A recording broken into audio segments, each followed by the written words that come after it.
Bollywood silver screen presenting hidden figures. ये एक सच्ची बायोग्राफिकल मूवी है। ये कहानी शायद आपको आपकी जिंदगी में बहुत कुछ सिखा दे। ये फिल्म सन 2016 की टॉप 10 फिल्मों में से एक फिल्म है जिसे ऑस्कर में बेस्ट पिक्चर के लिए भी नॉमिनेट किया गया था। ये कहानी शुरू होती है सन 1961 से। ये वो वक्त था जब काले और गोरों का भेदभाव अमेरिका में बहुत ज्यादा था। ये वो वक्त था जब वर्ल्ड वॉर 2 को खत्म हुए कई साल बीत चुके थे और अब हर देश धरती से निकलकर दूसरे ग्रहों पर जाना चाहता है। यहाँ पर 3 लड़कियों को दिखाया जाता है।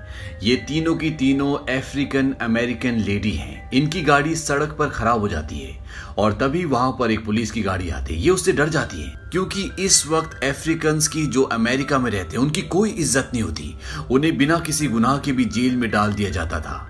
ये तीनों की तीनों नासा में काम करती हैं और जब पुलिस को ये पता चलता है कि ये सब नासा में काम करती हैं तो वो उनसे सख्ती से बात नहीं करता बल्कि वो उनकी मदद करता है, क्योंकि ये वो वक्त था जब रशिया भी इसी तरह के प्रोजेक्ट्स पर लगा हुआ था और अमेरिका चाहता था कि उनसे पहले वो अंतरिक्ष में यानी कि चांद पर पहुंचे और इसके लिए नासा में बहुत जोरों शोरों से काम चल रहा होता है। और ये तीनों नासा में ह्यूमन कंप्यूटर होते हैं, यानी कि ये नासा के लिए कैलकुलेशन का काम करते हैं, क्योंकि इस वक्त कंप्यूटर मशीन इतनी एडवांस नहीं थी कि उस पर पूरी तरह से विश्वास किया जा सके।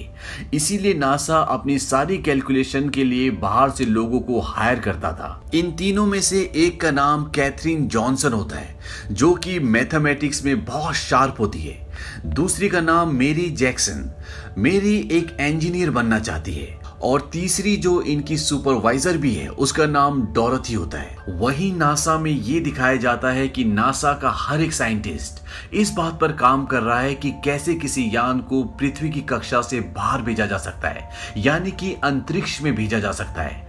और नासा की टेंशन और भी तब बढ़ जाती है जब ये काम रूस उनसे पहले कर देता है। दरअसल रूस अपने एक यान को पृथ्वी की कक्षा से बाहर भेजने में कामयाब हो जाता है और उसमें एक आदमी भी होता है, एक एस्ट्रोनॉट भी होता है जिसका नाम होता है यूरी गैगैरिन।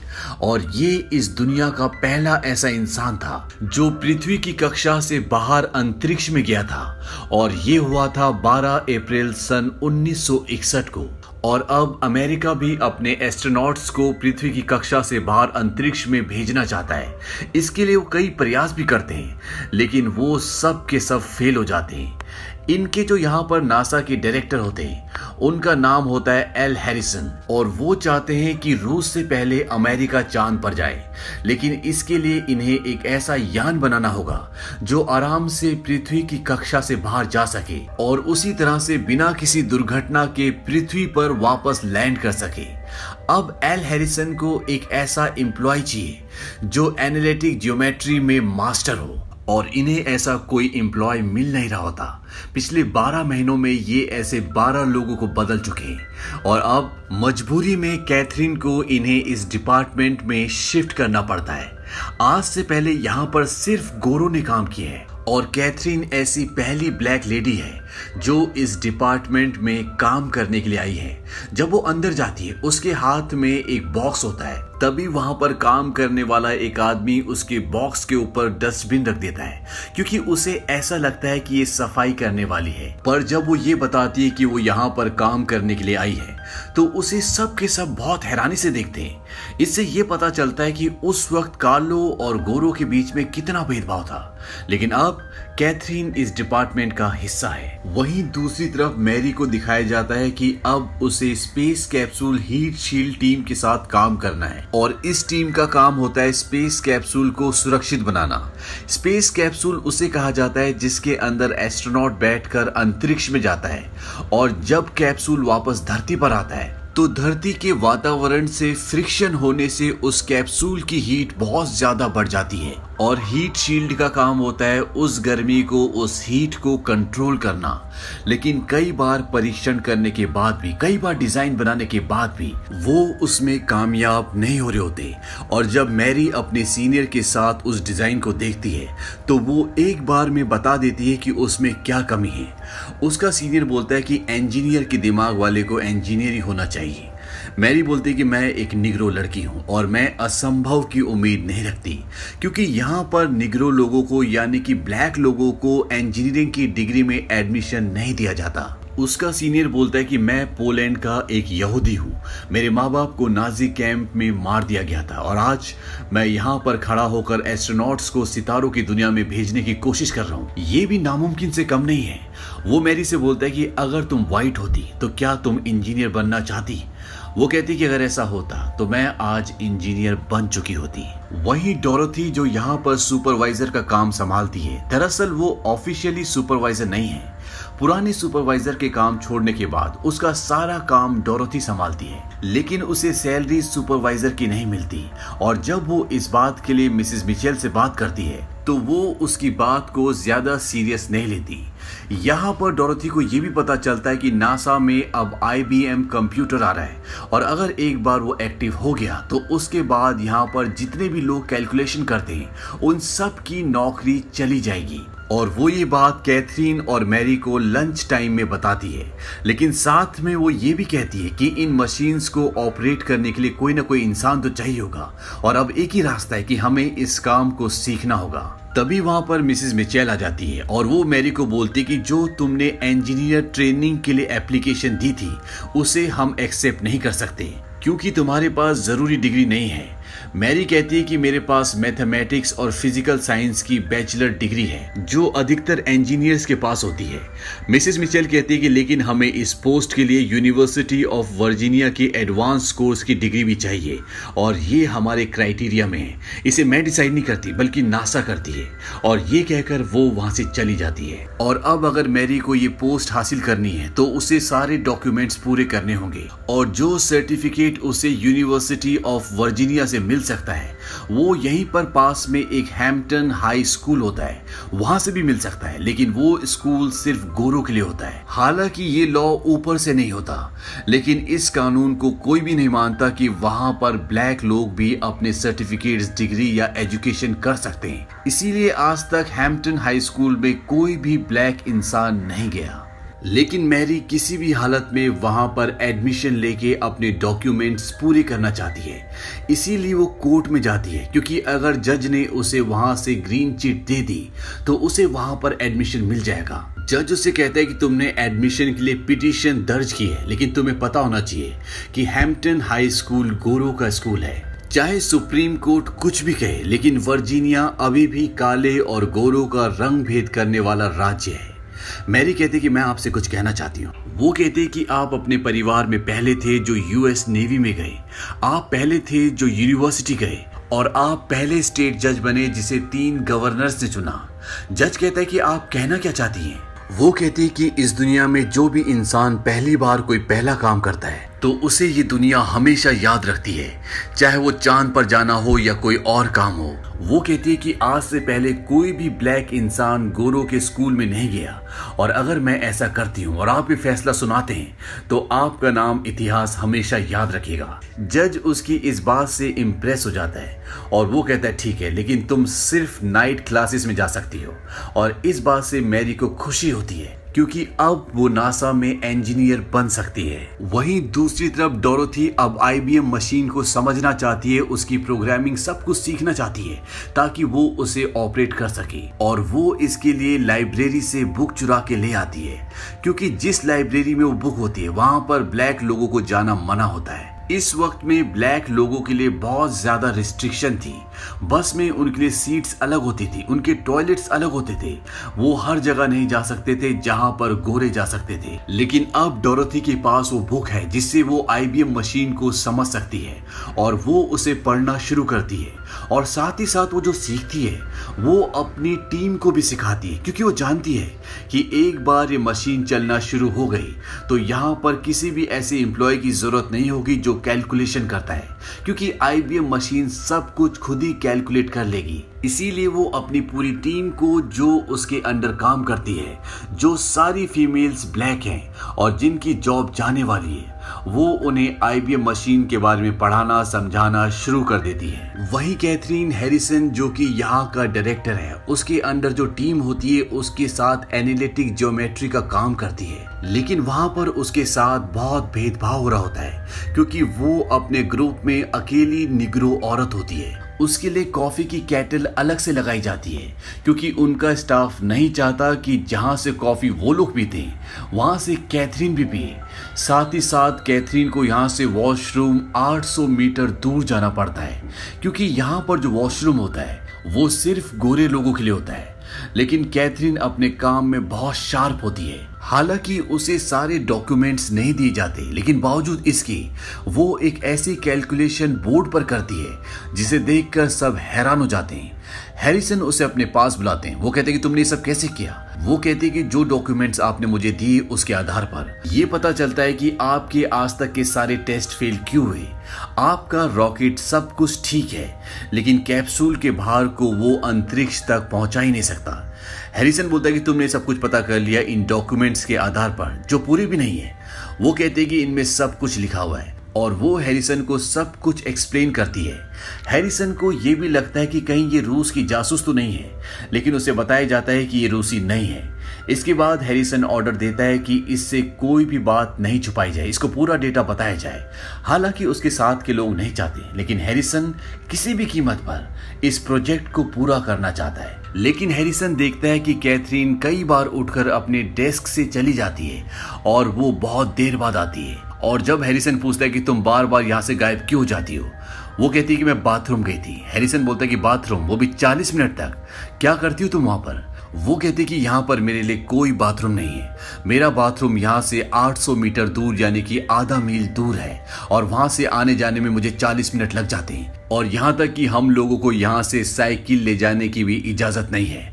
मैं उस पॉट की कॉफी पीती हूँ जिस पर आप हाथ भी नहीं लगाना चाहते। हैरिसन को इन सब बातों के बारे में नहीं पता होता। वो उसके पॉट से वो स्टिकर निकाल देता है जिस पर ये चिट लगा होता है कि ये काले लोगों के लिए। और इसके बाद वो वॉशरूम के बाहर जाता है जहां पर बोर्ड लगा होता है कि यहाँ पर सिर्फ गोरे लोग जा सकते हैं। हैरिसन उसे उखाड़ कर फेंक देता है और कहता है कि आज के बाद यहाँ पर कोई भी जा सकता है क्योंकि नासा में सिर्फ हुनर की जबान बोली जाती है। वहीं दूसरी तरफ डोरोथी भी अब आईबीएम की पूरी जानकारी ले चुकी है और आईबीएम मशीन अब नासा में आ जाती है। लेकिन जब नासा वाले उसे स्टार्ट करते हैं तो उनसे स्टार्ट नहीं होती और जब वो वहां से चले जाते हैं तो डोरोथी वहां पर आती है और वो उसे स्टार्ट कर देती है। इससे उन्हें समझ में आ जाता है कि डोरोथी के पास आईबीएम की नॉलेज है और बाद में डोरोथी को यहाँ का सुपरवाइजर बना दिया जाता है। लेकिन डोरोथी एक शर्त रखती है। वो कहती है कि उसके साथ जो उसके 30 को वर्कर्स हैं उसे उनके साथ यहाँ पर काम दिया जाए क्योंकि उन सब को आईबीएम की नॉलेज है। डोरोथी ने सबको सब कुछ सिखा दिया होता है और मिसेस मिचेल उसकी शर्त को मान लेती है। वो डोरोथी को यहाँ का सुपरवाइजर बना देते हैं और साथ ही साथ मिसेस मिचेल पहले डोरोथी को सिर्फ डोरोथी बोलती थी, लेकिन अब वो उसका नाम इज्जत से लेती है। वहीं नासा से पहला एस्ट्रोनॉट अब पृथ्वी की ऑर्बिट पर जाने के लिए तैयार है और उसका नाम होता है जॉन ग्लेन। कैथरीन कहती है कि मैं इस पर अभी से काम करना चाहती हूँ। उसके जो डायरेक्टर होते हैं जिनका नाम हैरिसन है, वो कहते हैं कि ये नंबरों को सही जगह लगाने का काम नहीं है बल्कि हमें एक नया गणित इजाद करना होगा। कैथरीन कहती है कि मैं कर सकती हूँ। हैरिसन उसके पिछले काम को देखकर उसे इजाजत दे देते हैं। अब ये लॉन्च तो आराम से कर सकते हैं, लेकिन इनके सामने सबसे बड़ी चुनौती होती है कि उसे वापस लाना और इसे ये एक नाम देते हैं गो नो गो, यानी कि जाओ ना जाओ। नासा के मुताबिक इनका कैप्सूल जिसके अंदर जॉन ग्लेन होंगे, जब वो पृथ्वी के चक्कर लगा रहा होगा तो उसकी गति को सही समय पर और सही तरीके से कम करना होगा और जो चक्कर वो अंडाकार तरीके से लगा रहा है उसे इन्हें सेमी सर्कल में डिवाइड करना होगा और उसके बाद उसे वापस पृथ्वी पर लाया जा सकता है। और ये गणना बिल्कुल सटीक होनी चाहिए क्योंकि अगर ये वक्त से पहले उसे पृथ्वी के अंदर दाखिल करते हैं तो उसमें हीट बढ़ जाएगी, उसमें आग लग जाएगी और अगर इन्हें देर हो गई तो वो पृथ्वी के कक्ष में दाखिल हो ही नहीं पाएगा और लगातार अंतरिक्ष के चक्कर लगाता रहेगा और ये इनके लिए सबसे बड़ा चैलेंज होता है, जिसे नाम देते हैं गो नो गो, यानी कि जाओ ना जाओ। अब कैथरीन अपना काम शुरू कर देती है, लेकिन उसे यहाँ काम में एक प्रॉब्लम और हो रही होती है, क्योंकि बार बार एक कैप्सूल का वजन, उसके लॉन्च का टाइम, जगह बदल रहे होते हैं, जिस वजह से मैथमेटिक्स की पूरी कैलकुलेशन बदल जाती है और जो भी काम कैथरीन करती है वो सब खराब हो जाता है। कैथरीन मिस्टर हैरिसन को बोलती है कि मैं भी ब्रीफिंग में जाना चाहती हूँ। हालांकि आज से पहले कोई भी फीमेल इस ब्रीफिंग में नहीं गई, लेकिन मिस्टर हैरिसन उसे अलाउ कर देते हैं और यहाँ पर जॉन ग्लेन भी होते हैं, जो वो एस्ट्रोनॉट होते हैं जो कैप्सूल में बैठकर पृथ्वी के चक्कर लगाने वाले हैं। और जब वो कैथरीन की कैलकुलेशंस को देखते हैं तो वो उससे बहुत इम्प्रेस होते हैं, क्योंकि कैथरीन अपने काम में बहुत शार्प होती है। लेकिन अभी भी जो इनकी कैलकुलेशन का तरीका होता है, उससे ये बिल्कुल सटीक आंकड़े नहीं पा रहे होते। और कैथरीन बताती है कि शायद हमें नए गणित की जरूरत ही ना पड़े, पुराने से काम चल जाए। वो बताती है कि ऑयलर पद्धति ये एक मैथमेटिक्स का पुराना तरीका है जो बिल्कुल सटीक नंबर, सटीक आंकड़े देता है। और जब कैथरीन उस फॉर्मूले से कैलकुलेशन करती है तो मिस्टर हैरिसन बहुत खुश होते हैं। वो कहते हैं कि मिल गया। वहीं दूसरी तरफ मैरी अब इंजीनियरिंग की क्लासेस के लिए जाने के लिए तैयार हैं और उसके हस्बैंड, जो पहले उसका बिल्कुल भी साथ नहीं दे रहे थे, जो ये बोलते थे कि ये सब बेवकूफ़ी है, ये हो ही नहीं सकता, अब वो भी उसके साथ है। और जब मैरी क्लास में जाती है तो वहां पर एक भी लड़की नहीं होती और ना ही कोई ब्लैक होता है, क्योंकि आज से पहले इस जगह पर कोई भी ब्लैक स्टूडेंट नहीं आया। और जब वो अपना एडमिशन फॉर्म अपने टीचर को देती है तो सभी स्टूडेंट्स और टीचर हैरान हो जाते हैं। लेकिन कैथरीन अब इस कोर्स का हिस्सा है और जो सपना उसने कभी देखा था वो सच होने वाला है। अब नासा में IBM मशीन शुरू हो चुकी है, जिसे डोरोथी और उसकी पूरी टीम ऑपरेट करेगी। और इस मशीन के शुरू होने के बाद मिस्टर हैरिसन कैथरीन को बुलाते हैं। वो कहते हैं कि हमारे पास IBM मशीन है और ये एक कंप्यूटर दिमाग है जिसे इंसान का दिमाग मैच नहीं कर सकता, इसीलिए अब हमें इस डिपार्टमेंट में इंसानी कंप्यूटर जो कैलकुलेशन करते हैं उनकी ज़रूरत नहीं है। हालांकि मिस्टर हैरिसन ऐसा नहीं करना चाहते। वो जानते हैं कि कैथरीन बहुत टैलेंटेड है, लेकिन बहुत सारे फैसले उनके हाथ में नहीं होते। वो कैथरीन को सॉरी भी बोलते हैं। कैथरीन कहती है कि मैं समझती हूँ और कैथरीन को उसके पुराने डिपार्टमेंट में भेज दिया जाता है। और अब वो दिन आता है जब पृथ्वी की कक्षा से बाहर एक इंसान जिसका नाम जॉन ग्लेन है वो जाएगा।